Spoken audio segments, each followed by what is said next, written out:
La parole est à Monsieur Philippe Gomez, dernier orateur inscrit pour le groupe UDI pour 5 minutes, monsieur le député.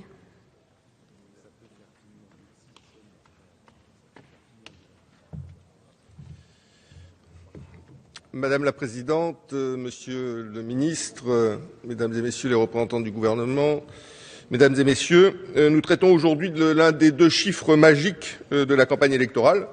Nous avions 75% de taxation des hauts revenus qui devait satisfaire les attentes du peuple en matière de justice sociale.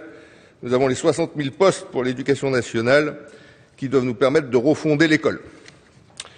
Et pourtant, l'école, c'est un peu la colonne vertébrale de la République, porteuse de cette belle mission d'émancipation individuelle et collective.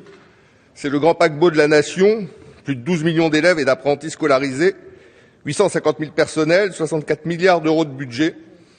Et incontestablement, ce projet de budget renforce l'équipage, en prévoyant 50 000 recrutements pour l'année à venir.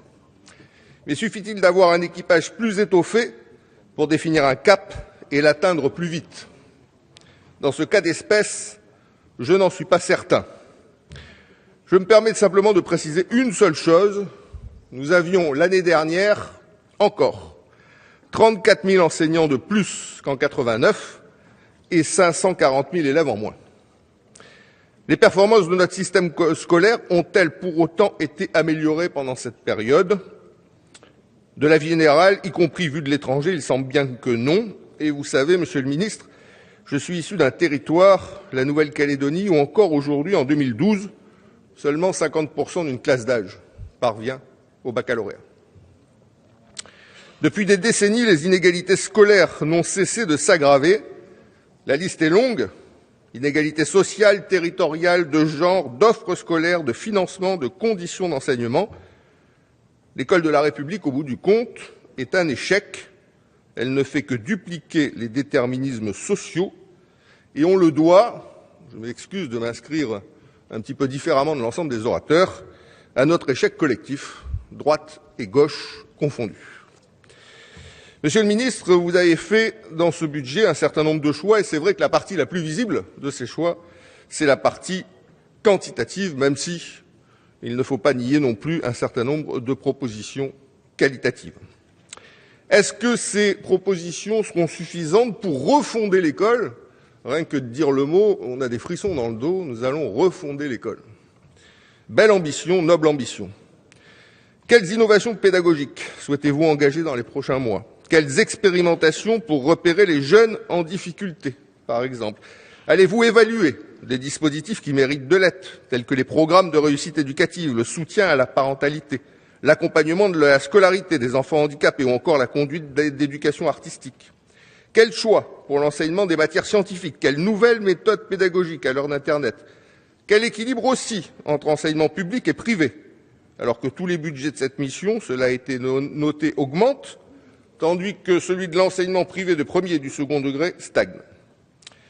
Si vous me le permettez, Monsieur le Ministre, je crois que le sens et l'ambition qui s'imposent aujourd'hui pour l'éducation nationale doivent viser, c'est votre projet, à la reconstruction d'un système scolaire performant et ouvert à l'ère de la globalisation. Je me permettrai, dans le débat qui commence et qui probablement durera tout le quinquennat, d'émettre quelques idées simples autour desquelles peut-être le projet structurant dont nous avons besoin pourrait être bâti aussi. D'abord, encourager les professeurs à repenser les démarches pédagogiques qui sont au cœur de la réussite scolaire, pour que l'école ne soit pas à la traîne dans le domaine de l'appétence des élèves pour les apprentissages. Mieux enseigner en intégrant davantage les nouveaux outils numériques, mieux former en évitant le cloisonnement excessif des disciplines et en appréhendant les savoirs de manière plus vivante et plus interactive. Autoriser les maîtres à innover, à créer et imaginer et non pas reproduire. Libérer et accompagner ces innovations, source de renouveau pédagogique. Sans cela, l'école ne parviendra plus à intéresser les élèves, ce qui est grave.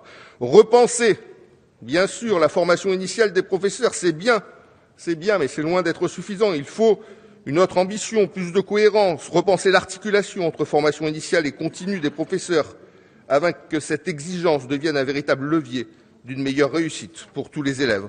Repenser l'autonomie, on en a parlé aussi, de nos écoles, collèges et lycées, replacés au cœur des territoires, en permettant une plus grande liberté d'action pour nos directeurs d'école et chefs d'établissement. Repenser la question du parcours des élèves en faisant évoluer comme vous semblez souhaiter le faire, le précieux socle de connaissances et de compétences instauré par vos prédécesseurs. Monsieur le ministre, l'école, en effet, ne peut pas être une tour d'ivoire. Cela signifie aussi que l'école de Jules Ferry, du fameux tableau noir et du manuel scolaire, n'est plus. Aujourd'hui, c'est le tableau interactif d'une part et la tablette numérique d'autre part, pouvant elle-même contenir des manuels numériques. Il est alors possible de voir un renouveau des usages pédagogiques, des méthodes d'analyse, mêlant le meilleur de la tradition et le meilleur de la modernité. Voilà pourquoi, Monsieur le ministre, nous aurons souhaité lire dans ce projet de budget. Il est pléthorique et pourtant, il manque de force. L'école de la République a été le creuset de la nation, elle doit le redevenir. C'est la raison pour laquelle le groupe UDI ne le votera pas. Je vous remercie. Merci, monsieur le député.